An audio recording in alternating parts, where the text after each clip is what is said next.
சில அறிவுரைகள் சீக்கிரத்தில் புரியாது. துன்பத்தில் உன் மனம் சிக்கிக்கொண்ட பின்புதான் நன்கு புரியும். நீ தரும் யோசனையால் பலனடைந்தால் தன்னால்தான் என்றும், பாதிப்பு அடைந்தால் உன்னால்தான் என்றும் பழி போடும் உலகம் இது. பார்த்து நடந்து கொள். உன்னை விமர்சிக்கும் அனைவரும் அறிவாளியாக இருப்பார்கள் என்று நீ எண்ணிவிடாதே. முக்கால்வாசி முட்டாள்களாகவே இருப்பார்கள். உன்னிடம் இருக்கும்போது உன்னை விடவும் வசதியானவர்கள் நிறைய இருக்கிறார்கள் என்பதை மறக்காதே.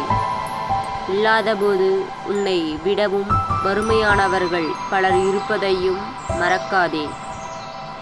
வாழ்க்கை ஏதாவது ஒன்றை இழக்கச் செய்யும். ஆனால் நீங்கள் நினைத்து பார்க்க முடியாத அளவுக்கு ஏதாவது ஒன்றை சுவாரஸ்யமாக கொடுக்கும். முடிந்தவரை போரிடுங்கள். அலட்சியப்படுத்தும் இடத்தில் அன்புக்காக ஏங்கி அவமானப்பட்டு நிற்காதே. அன்பு பெரிதென்றாலும் தன்மானம் அதைவிட பெரிது. தன்னை விட அடுத்தவன் சுகமாக வாழ்கிறானே என்ற எண்ணம்தான் எல்லா துன்பங்களுக்கும் காரணமாக இருக்கிறது. பொய்யை எளிதாக நம்பும் உலகம் உண்மையை நிரூபிக்க ஆதாரம் கேட்கும். யார் மீதும் நாம் வெறுப்பை காட்டி எதுவும் இங்கு மாறிவிடப் போவதில்லை. அமைதியாக கடந்து போவோம். நடப்பது நடக்கட்டும். அடுத்தவர்களின் கற்பனைகளுக்கு பதில் சொல்ல வேண்டியதில்லை.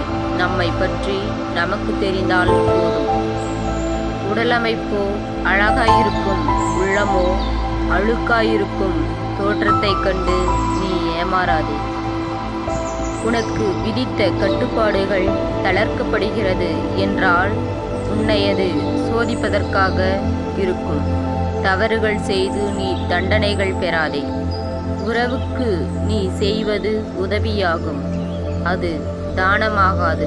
ஊருக்கு செய்வதே தானமாகும்.